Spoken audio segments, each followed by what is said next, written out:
Have a vision. Think big. Ignore the naysayers. Work your ass off and give back and change the world. Because if not us, who? If not now, when? What is the secret to success? The long version is that I actually always had 5 rules. And everything that I did, I always used those 5 rules. And those 5 rules helped me to become successful in various different areas. And I believe that those rules can be applied to almost anyone and everyone. You don't need to be a bodybuilding champion. You don't need to want to be a governor of California or to be an action hero or anything like that. If you want to excel in whatever you do, those rules are for you. It's that simple. Now I have to tell you right off the top that I always was very intense. As a kid already, I was very intense and I was very hungry. I always wanted to be the best. I always wanted to be number 1. I always wanted to get to the top. I never believed in just getting by. Now I have nothing against people that just want to get by, because I think there are many roads to happiness, but I think that we all here like to be successful and we are driven. So that's why those rules apply to you. So my first rule is find your vision and follow it. You see, I think it's the most important thing that we have a very clear vision of where we go. A goal, where do we go? Because you can have the best ship in the world. You can have the best cruise liner, but if the captain does not know where to go, that ship will drift around the world and out there at sea and will never end up anywhere. And this is exactly the way it is in real life. If you don't have a goal, if you don't have a vision, you just drift around. And you're not going to be happy. This is why it is so important to have that vision. Now, I created that vision in Austria because I grew up after the Second World War. Austria, right along with Germany, lost the Second World War, thank God. And the problem was that everyone was so depressed because they lost the war that there was alcoholism everywhere. There was, of course, depression. There was a terrible economic situation. There was famine. There was starvation and all of those things. And also it was kind of a little place and narrow. I felt I wanted to get out of there. I wanted to escape. And I couldn't see myself really to work there and to stay there, to work in a factory or to work on a farm, or to even to follow my father's footsteps and to become a police officer. I couldn't see that either. As a matter of fact, that's what my parents wanted me to do. They wanted me to become a police officer and to marry a girl by the name of Heidi and to have a bunch of children and to run around like the Von Trapp family in The Sound of Music. But that's not what I saw. This was the vision of my parents, but not mine. And luckily, one day in school, I watched a documentary about America. And I found myself. I knew exactly that is where I wanted to end up. I wanted to be in America. Everything that I saw in the documentary, I just loved. Everything was so big. I remember the tall skyscrapers, the monstrous bridges, the giant freeways filled with beautiful cars, the huge jetliners, movie stars, Muscle Beach, and all of those things. I could not wait to get there. The question was just, how do I get there? How do I get to America? I mean, this was not a common thing to do way back in the 50s. No one had the money to travel or anything. But one day I was fortunate enough to see a magazine. And that magazine showed me the path to America. And it was a bodybuilding magazine. And on the cover was this very muscular guy that was standing there like Hercules with a Hercules outfit. His name was Reg Park. This Reg Park was on that cover, and I remember the cover said, Mr. Universe becomes Hercules star. I read the article as fast as I could, learning about how he grew up in Leeds in England, poor, and how he trained 5 hours a day, every single day, and trained and trained and trained and lifted weights, and then he finally became Mr. Great Britain. And then he became Mr. Universe. Then he won a second Mr. Universe title and a third Mr. Universe title, and then all of a sudden he landed in Rome in Cinecittà doing Hercules movies. And there he made millions of dollars, and this money he took and bought himself a gymnasium chain in South Africa, and he became a successful gymnasium owner. And as I read, I became more and more certain about my own future. As I read this story, I was so excited, so interested. I knew exactly that I wanted to become another Reg Park. I know he laid out the blueprint for my life, basically. I could see myself, I could visualize myself clearly to be a champion on that same stage where he won the Mr. Universe, and then to move to America, then get into movies, and then become rich and famous. I had that vision very clearly laid out. I was so happy that I knew exactly where I was going. From that moment on, everything that I did, no matter how hard I had to work or how much I had to struggle, it didn't matter. It was a wonderful joyride because I knew what the purpose was and I found my passion. The simple truth is, if you don't have a vision, if you don't have a goal, if you don't see your future laid out in front of you, you're just floating around without a purpose. And I think that the numbers speak for themselves. This is why so many people around the world are unhappy with their jobs. I mean, in America, 74% of the people hate their job and would like to change jobs. But think about that. That means that only a quarter of the Americans love their life's work. I mean, that is a very depressing statistic. I always smiled when I worked, no matter how hard I worked. I always had a great time, no matter what I did. It didn't matter if it was in bodybuilding, or if it was in the movies, or if it was as governor. I remember in the pumping iron days, people ask me in the gym all the time, why are you smiling all the time? Why are you so happy? You have to lift 50 tons of weights. You have to train 5 hours a day. I mean, I look at the other bodybuilders' faces and lifters' faces, and they look kind of depressing. They look sour. They're miserable that they have to lift weights.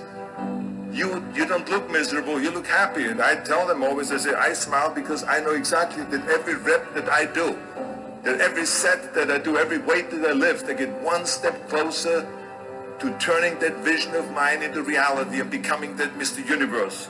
I could not wait to lift another 500 pounds in the squats. I could not wait to do another 1,000 sit-ups. I could not wait to do bench press, more curls until I couldn't move my arms anymore. Because I knew that every rep got me closer to standing on that stage as a champion. As a matter of fact, when I lifted weights, I didn't really feel like I was lifting weights. I felt like I was lifting a trophy over my head each time I lifted. And to have all those bodybuilders around me and thousands of people screaming. And I tell you that this vision didn't just help me in bodybuilding, it helped me with everything, like I said. I remember in the movie business, there was many times stunts that I had to do, where I got hurt, where I was in pain, in agony, and had to do it over and over again. I remember one incident specifically on Conan the Barbarian. There I was, crawling on all four, on rocks, over rocks and gravel, holding my sword right in front of me. And as I was crawling, the camera followed me, and it was around 30 feet that I crawl on those rocks and this gravel. And eventually, after 10 takes, my elbows, my knees started bleeding and hurting. And the director came to me sheepishly and said to me, he says, do you mind if we do another take? I need a close-up of you. And I said to him, no, I don't mind at all. I said, go and do as many takes as you want. He says, no, I don't want to do that because I know you're in pain, you're bleeding. I said, no, I don't feel any pain. I said, the only thing I see is the finished scene. I see the finished scene of me crawling on all four with my sword in the front, crawling up and sneaking up behind Thulsa Doom, the main villain of the Conan movie that killed my parents, and rising up behind him and cutting his head off. That's what I see. Remember, crush your enemies, see them driven before you, and hear the lamentation of their women. So this is why, because I visualized that scene, this is why I did not feel that pain. I did not care if I was bleeding on my knees, because I knew that pain is temporary, but the film is permanent. And I explained that to the director, so this is why I try to tell you, always discover your vision, and the rest will follow. Now my second rule is never ever think small. If you're going to accomplish anything, you have to think big. You have to go and shoot for the stars. The biggest challenge most people have is because they think small. And the reason why people think small and why they choose small little goals is because they're afraid to fail. They know that if you shoot for a big goal, then the chances of failing are very high. And they're afraid of failing.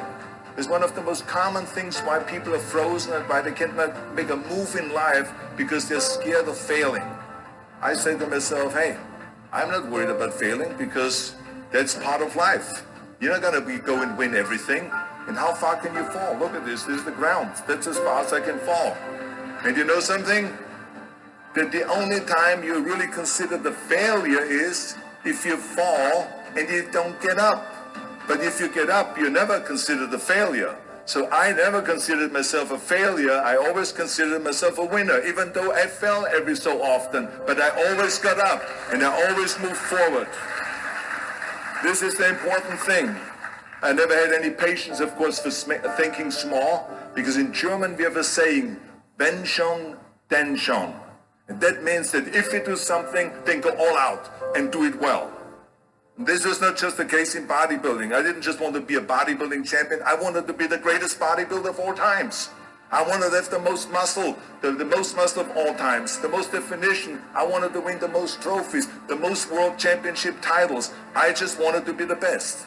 And the same is also in movies. I didn't just think about being in movies. No, I wanted to be a movie star. I wanted to have above the title billing. I wanted to become the highest paid entertainer. I basically wanted to be another John Wayne. What's wrong with that? And then the same is in politics. I didn't just want to go and be in politics and enter a race for city council. I mean, let's be honest, does that sound right? Schwarzenegger, city council? No, come on. Not even Schwarzenegger and mayor, no. It had to be Schwarzenegger running for governor, but not just any governor, but governor of the greatest state in the United States, of California. That was the important thing.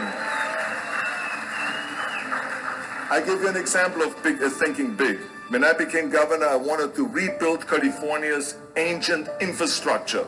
You see, America has been living off infrastructure that was built in the 50s and 60s. And it drives me absolutely insane that America hasn't started rebuilding that infrastructure.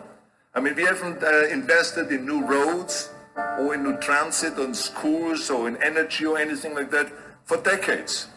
The number of cars that we have now in America are 4 times as many as we had in the 60s. So therefore, we should be having 4 times as many freeways, 4 times as many tunnels, 4 times as many bridges and all this. But we don't. So this is why I wanted to get our act together and do the upgrading, least in California. So when I talk about infrastructure, I didn't really want to just fix roads and fix and close some holes in the roads. I wanted to build massive freeways on top of freeways. I wanted to build the first high-speed rail in the United States. I wanted to build more bridges and more tunnels, more on-ramps and off-ramps. I wanted to see literally trains everywhere.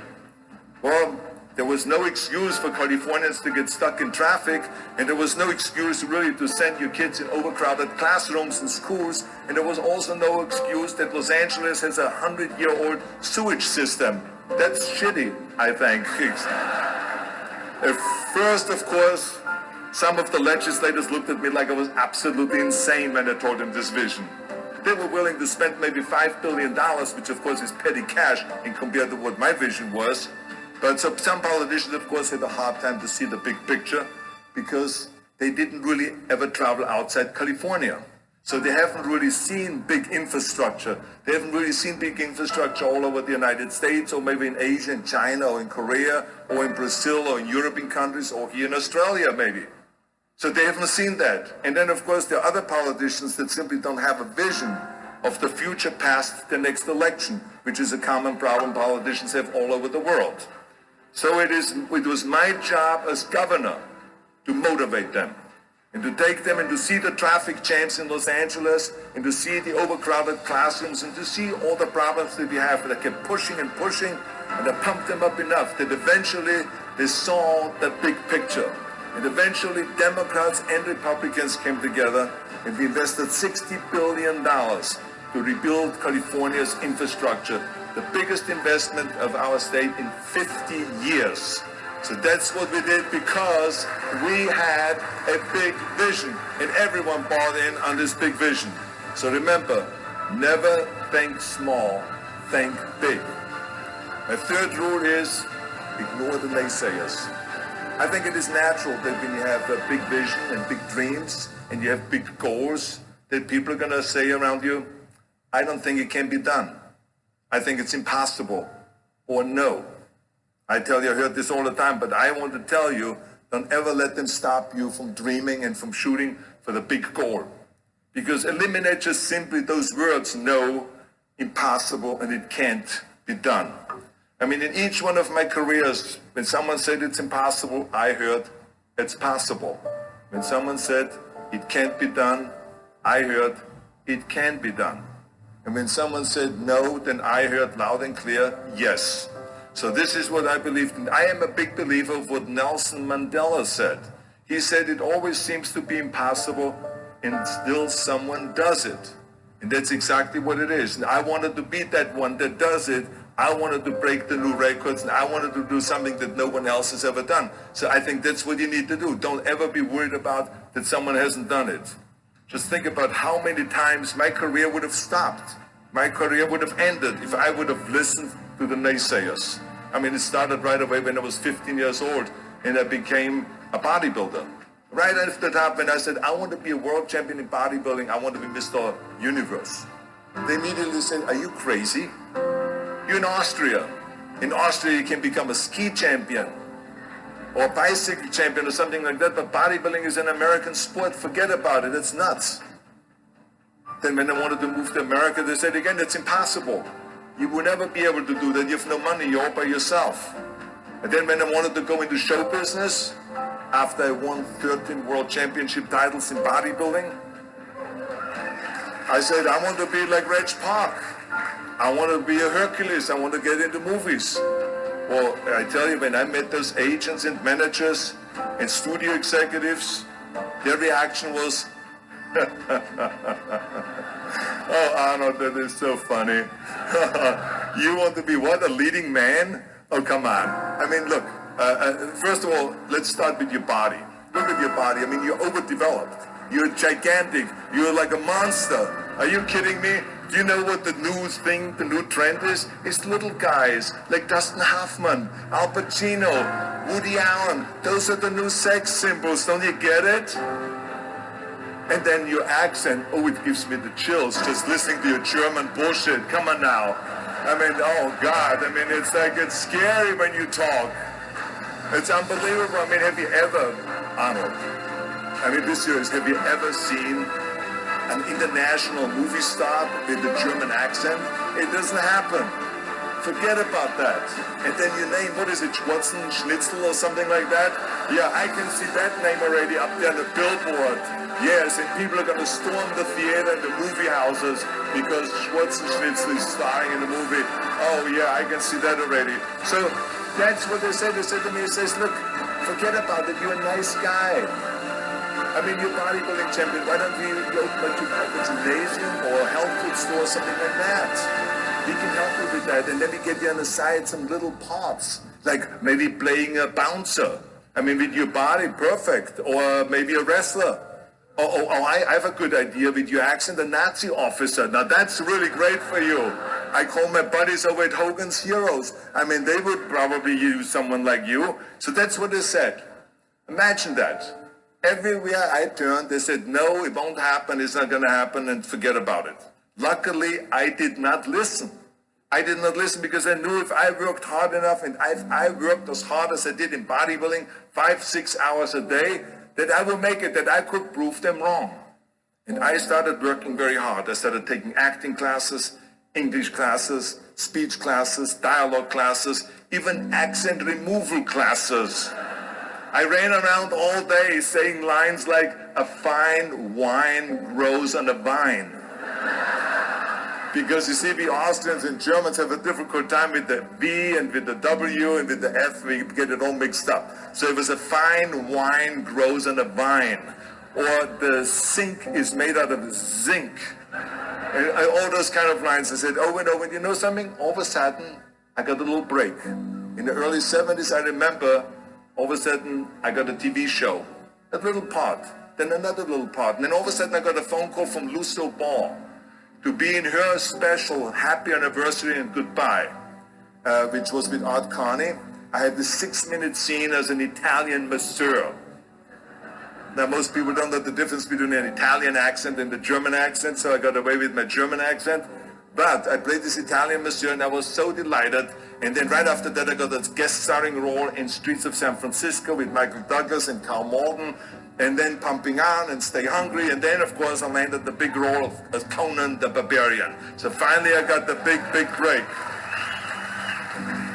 And you know what was so interesting about it was that as soon as we were finished with the Conan movie, we were out there on a promotion tour, and the director said at the press conference, the director is John Milius, he said, if we wouldn't have had Schwarzenegger with those muscles, we would have had to build one. Now think about that. Before it was this huge obstacle to have this body, and all of a sudden the director says, if we wouldn't have had Schwarzenegger with his body, we would have had to build one. Now what a turnaround. And then when I did Terminator, James Cameron said, which was really great, he said the I'll be back line became one of the most famous movie lines in history because of Arnold's crazy accent, because he sounded like a machine when he talks. So as you see, everything that the naysayers said was a liability became an asset. And the same was also in my political career. When I ran for governor, they immediately said, I shouldn't do it, it is a big mistake, it won't happen, I will lose, and all of those kind of things, and the rest, of course, is history. The bottom line is, if I would have listened to the naysayers, my career would have ended when I was 15 years old. I would be still yodeling in Austria, in the Alps, and I would not be talking here today to you. And the reason why I'm here today and talking to you is because I did not listen to you can't, or it's impossible, or no. So I just recommend to you very strongly, ignore the naysayers.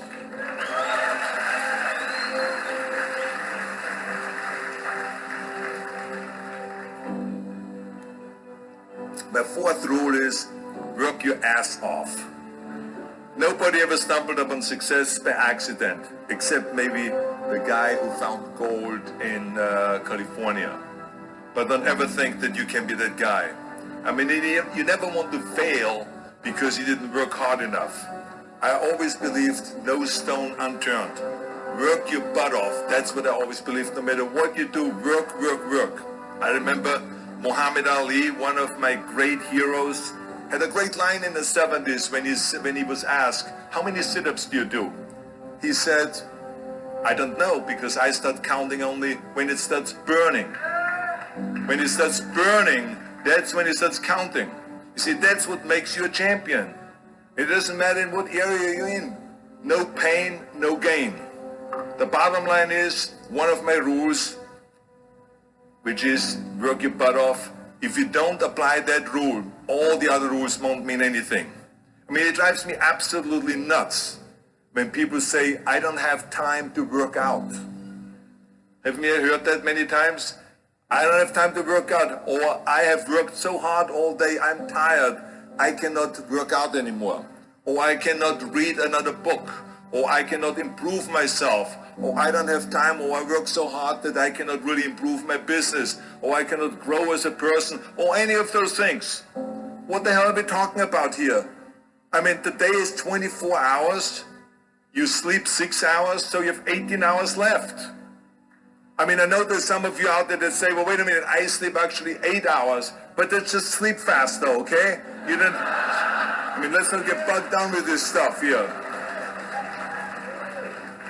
Listen, when I came to the United States, I remember that I trained 5 hours a day, every day, and I was managing a construction business, and I was a bricklayer, and I went to college also, and I took acting classes from 8 o'clock at night to 12 o'clock midnight. All of that in one day. Every day I did that. I did not worry about it. I knew that I had 24 hours and I didn't want to waste one single hour. Because I believe of what Ted Turner said, who is one of the great entrepreneurs who started CNN and so on. He said, early to bed, early to rise. Work like hell and advertise. So that's what I believe. Just remember, you can't climb that ladder of success with your hands in your pockets. You must work your ass off. It's that simple. And my fifth and last rule is, don't just take. Give something back. Leave your mark on the world. I believe that we all have an obligation to do something for our community, something for our state, something for our country. We must serve a cause that is greater than ourselves. Because we all know that in the end we will be judged not by how much we made, but by how much we give. Ever since America greeted me with open arms, I've had this sense of responsibility, and I felt obligated to give something back to America. Because I know that everything that I have accomplished is because of America. If it's my bodybuilding career, if it is my show business career, my political career, the money that I've made, my great family that I have, all of this is because of America. But I have to recognize the fact that America did not become the land of opportunity in this great country by itself. No, in history, people worked tirelessly in America. People fought and people died to make it the land of freedom and opportunity and the land of liberty. So now it is our responsibility, if we want to keep it the #1 country in the world, to work for that and to give something back to that country. And it doesn't matter if you're in America, or if you're in Australia, or if you're in China, or if you're in Japan, or in Italy. It is the same thing. You all have to give something back to your country, no matter where you're from. Now, I love the words of my father-in-law, Sergeant Schreiber, who started the Peace Corps, the Job Corps, legal aid to the poor during the Kennedy and during the Johnson administration. He was the #1 public servant, and he always inspired me to become a public servant. He was one of my heroes. He said at Yale University at a commencement speech, he said to the students, tear down that mirror. Tear down that mirror that makes you always look at yourself. And you will be able to look beyond that mirror, and you will see the millions and millions of people that need your help. And I saw those millions and millions of people. And this is why I tried to take every opportunity that I could to give something back.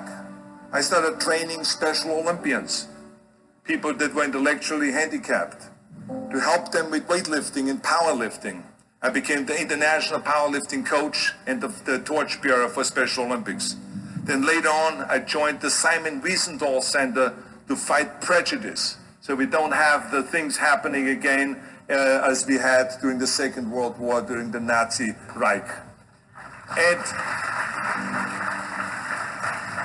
I joined also the President's Council on Fitness. I became the chairman under President Bush from 1990 to 1993. To be the chairman and to promote health and fitness in all 50 states. I traveled all 50 states. I started after-school programs for the most vulnerable children, for inner-city children, to make them be able to say no to drugs, no to gangs, and no to violence, and to say yes to education and yes to life. And every single time I reached out and I gave something back, I felt fantastic. Nothing made me happier. I would rather play chess with an 8-year-old kid in an after-school program or play golf, a round of golf with a Special Olympian than go down another red carpet of a movie premiere. And I have nothing against movies, but to give something back to me is more important than just to think about myself. Eventually, the joy of giving back was so great that I decided to become a public servant full-time and to turn my back, actually walk away from my career as an actor. After I finished promoting Terminator 3, I jumped into the race, into the governor's race in California, and I ran for governor. And even though my friends advised me not to do that, they said, are you crazy, Arnold? Don't you understand that you would lose now this $20–30 million a movie that you're getting paid? And they will only pay you $178,000 as governor a year? Well, I didn't care, because I knew that all the money that I've made and to be in that position in the first place to make this money is because of America. It was time to give something back. So I became governor, and I didn't even take the $178,000. I gave it back to the taxpayers because it was petty cash. It's the last thing I needed. And I can tell you that those 7 years were the most exciting and the most rewarding and the most gratifying years of my life. To work all day long, to solve problems and to serve the people was absolutely heaven. It was the best job I've ever had. But I also knew that eventually it's going to come to an end. And after 2 terms, it did come to an end. But when it came to an end, the one thing that didn't come to an end and was not finished was my desire to be a public servant and to serve the people. And this is why I continued to work for Special Olympics. That's why I continued to work on fighting my fitness crusade and traveling around the world to promote health and fitness. And this is why I continued to support after-school programs, and we even started the Schwarzenegger Institute at the University of Southern California to continue to inspire students and leaders around the world to find solutions to complicated issues and to give back and to make the world a better place. So thank you. But I tell you that I was very fortunate that I had great heroes. I had great heroes that I could look up to, and I mentioned 2 of them, Muhammad Ali and Sergeant Shriver, my father-in-law. But there's other great heroes like Gorbachev, Reagan, Mandela, great leaders like Mother Teresa, Chancellor Kohl, and Churchill, and the list goes on and on. I mean, those people had such an impact on the world. Single-handedly, they've changed the world. I mean, if you think about just Gorbachev, I mean, this man, every time I meet him, I'm in awe. I mean, he grew up under communism, and he rose from the bottom of the ranks straight up to the top. He became president of the Soviet Union, one of the most powerful people in the world. And he was the leader of the Communist Party. And when he was in a top position, he realized that the system was broken. Now, what do you do when you're the top leader of the Communist Party and you realize that the system, that communism, doesn't work? Well, you know what he did? He dismantled communism. Think about the courage that it takes. I mean, the guts that it takes to do that. Think about that Gorbachev completely transformed his country with glasnost to give his people for the first time freedom. And then through perestroika, by reforming Russia's economy. He didn't wait for the next president. He didn't complain. He simply said, if not me, who? And if not now, when? So I feel very strongly all of us need to have an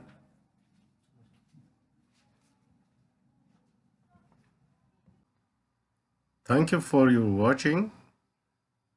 Please subscribe my channel. If you did it, that's my success.